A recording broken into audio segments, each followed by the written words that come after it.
Like this video and subscribe right now or else I will slap your dog. /entitled parents.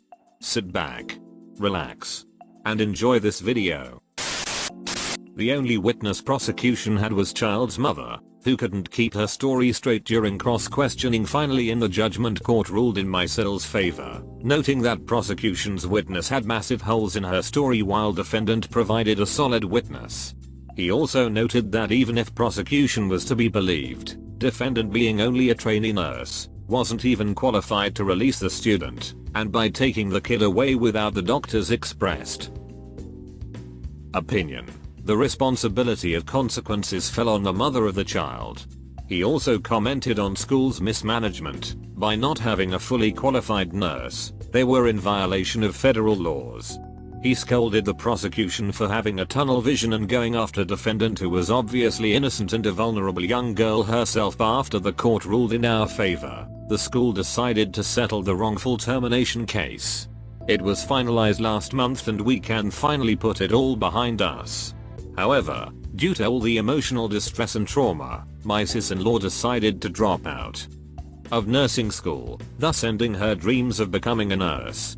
She will probably join an honors course next year, but right now she is still troubled with the nightmares of going to jail and needs therapy to get over it. The police has opened a fresh case against the doctor who was let go from the school this year. He is also being investigated by State's Medical Association for wrongdoings. If found guilty, he will be barred from practice. We have no information on EM or her husband. Edit. Thank you kindly, the generous Redditor, for my first gold. Although I'm not sure if I deserve it. After all, this is a story of my sister-in-law. Thank you again. Edit 2. Wow, this blew up. I was not expecting it to get as much attention, given the horribleness of the story. Thank you for all the support and love you have given.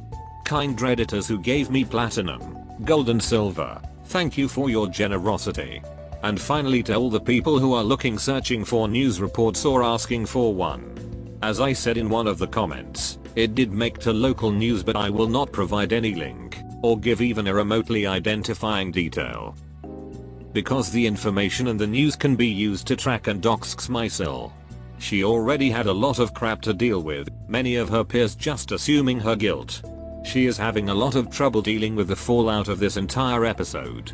She is afraid of even stepping out of the house and she is having frequent nightmares of going to jail. I really do not care whether you believe this story or not, but do not ask me which state it took place or any other detail. I purposefully kept the details in the story as vague as possible. Hope you understand. Thank you once again. EM and ES almost kills me then blames me. This is my first post on the subreddit, so please bear with me. Forgive all spelling as I suck at it, lol. Okay, so this is still currently going on and is very traumatizing. This story will have the mention of a feeding tube, and said feeding tube being removed improperly. EM, entitled Mommy B, entitled Son that's not really entitled, just needed a name for him. LS, life-saving guysy, one of my friends Peyton, my absolute best friend Mary, my friend who has a diabetic pump KS, kind stranger Po 1, police 1 Po 2, police 2Z, your truly. Backstory. I have recently been to see multiple doctors about some health issues. It turns out I have a disease, I can't remember the name but I'll try to find it, that cause me to not digest normal amounts of food. While I can eat very small amounts of food, it sometimes hurts too. I have recently received a feeding tube that goes through my nose all the way past my stomach and into my intestines. Now I'm very self-conscious about my feeding tube, so I always try to wear a mask. It's really cute cause it has pandas on it 3. Now I have to wear a backpack that holds my food in it, so that I don't have to carry around a IV stand thing. IDK the medical names for any of this, sorry. I'm still trying to learn about it. Peyton and I are the only ones that are allowed to touch or fix my tube besides my father. This part is very important for later. Mary and I live about an hour away from Peyton and Izzy. This takes place in their city. Onto the story. Izzy, Mary, Peyton, and I were at a mall that is about a 10-minute drive away. We had planned to all meet up at Hot Topic, yes, very much emo, since we took two different cars as me and Peyton had to go check into the Doctor. We all meet up and agree that we would spend no more than $80 each in here as we wanted to go to more places. Now I should note that I do in fact have a face mask and backpack on. Peyton and I were looking at the jewelry trying to see which hairpins would look the best, Harry Potter or some cool dragon ones. We went with HP. Behind us we hear a whining from someone that sounded far too old to be whining. I look behind us and see a boy of about 7-8 on the floor throwing the stuffed animals they have set out. I just look at Peyton and we both just laugh and continue on our nerdy shopping. We end up spending a bit of time looking at the shirts. This is where the M&Eb come in, when I feel a sharp tug on my backpack. Quickly I turn around thinking that I hit someone with it on accident since it was a small area. This is how the dialogue went to the best of my memory. Some is from Mary. Eb, hey. Why are you wearing a mask? Are you dressing up early for Halloween? Zed, no sorry kid, I'm not dressing up. I need this mask because I don't want to get sick. I tell people this cause it's much easier than trying to explain that I can't eat and most people have seen a doctor's mask before. Eb, well can I try it on? I promise that you won't get sick. I just got a shot yesterday. Zed, no sorry kid. I don't let people wear my masks. But they sell some over at that store, points across the walkway. Eb looks kinda sad but instantly smiles when I say that he could go find some. Okay thank you. He runs back to his mom or eagerly points to the store I pointed out. Peyton and I go back to shopping when the rest of the group show up saying that we should hurry up as we wanted to see one more store before we ate. We check out and head to the store I pointed out, which just happens to be an anime Japanese store. Now you should know that my insurance covers the cost of any masks, tape, or backpack that I buy. I just have to use a special card to buy it. Peyton and I head straight there to look and pick out a few since I only have 3. We find a few really cool ones such as an Iron Man arc reactor, a Thor one, a Nightmare Before Christmas one with a hill, a Ruggy Boogie, Nightmare Before Christmas, and a black lace one. As we were getting ready to go check out I see a supernatural one. It had an anti-possession symbol. Grab it as it is my favorite TV show.